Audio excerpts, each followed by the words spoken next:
So how to check IP address in Windows system? So there are two ways. So first is a command board, and second is graphical mode. So first we see command board. So search CMD. Okay. When you search the CMD, open the CMD and okay, uh, right here IP config ipconfig. When you enter the ipconfig command in CMD, you can see there are many address it appear here, but our wireless LAN adapter, okay, this one, you can see my IP address 192.168.100.123.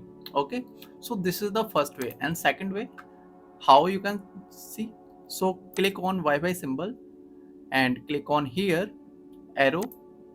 When you click on arrow, you can see the I properties. Okay, so click on this properties. When you click on this properties, you can see the IP address. Okay, so 192 uh, 192.168.100.123. Okay, you can see here. Okay, so this is the properties for IP address. Okay, so that's it for today. So thanks for watching. Bye.